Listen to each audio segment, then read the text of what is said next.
You guys, welcome back to another Tuesdays in the Attic, where Jen and I are going through the archives and starting from the beginning when the Freaky Fest format started with the scrap room. We're working our way through them all the way to the current year. We've done lots of them so far.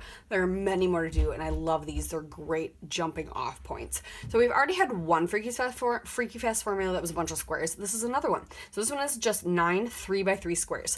I'm going to use what I have left over of my How to Kill a Kit with Style. I'm doing a few layouts with it, so I don't have it for you right here because right now they're kind of organized into and I just wanted to get this filmed. So these are the papers.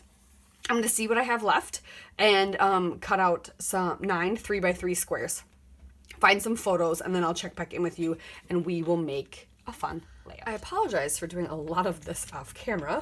It was one of those weeks. So what I ended up doing is I took what I had left of a smaller, or a bigger scrap, I should say. It was not a full 12 by 12 of the wood grain paper, which is also this floral.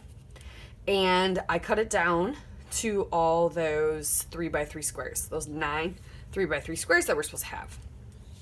And I had a couple scraps left that I cut. I think these are 2x2. 2.5 by 2.5. Just kidding. Yeah, there's not an inch border on there. And then I happen to have this. I haven't cut this size down at all. This happens to just be this size of the script paper, or the letter paper. And so I think we're gonna just do a lovely grid today. And then I found, so my previous layout for my How to Kill a Kit with Style was, let me grab it.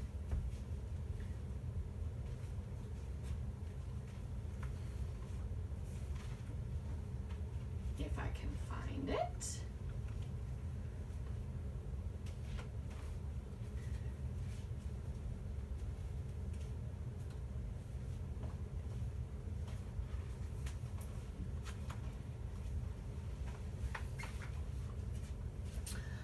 This one comes from Confessions of a Paper Addict. So I have a lot of those things in this page as well. So, and these pictures are from the same day. So I wanted to bring in a lot of the same colors and everything to this page because these will be next to each other. The only bummer is I don't have a full page of this dark blue because that's what I would put behind here instead. I only have the star one left. So that was kind of a bummer, but I'm still achieving, I feel like, what I want. And I feel like this is a good 2-page combo, as it were. So I've distressed these with my distressing tool. I've glued down my photos.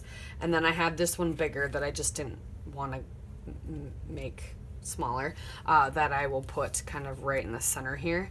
And then my title, I think, is just going to go below. And I want to sprinkle around some enamel dots because that's what I did in the companion page. And I think I might. I'm trying to see. I don't remember what else is in here. I'll probably use those.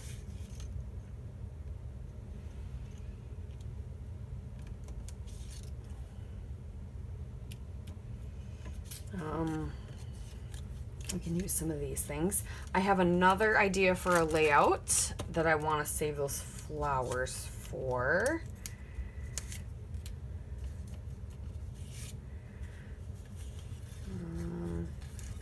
We could tuck maybe these.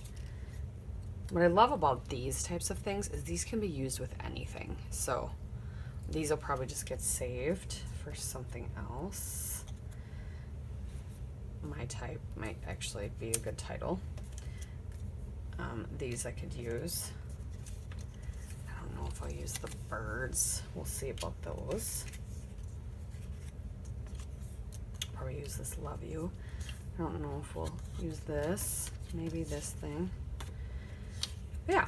So this would be cute to layer behind that. So yeah.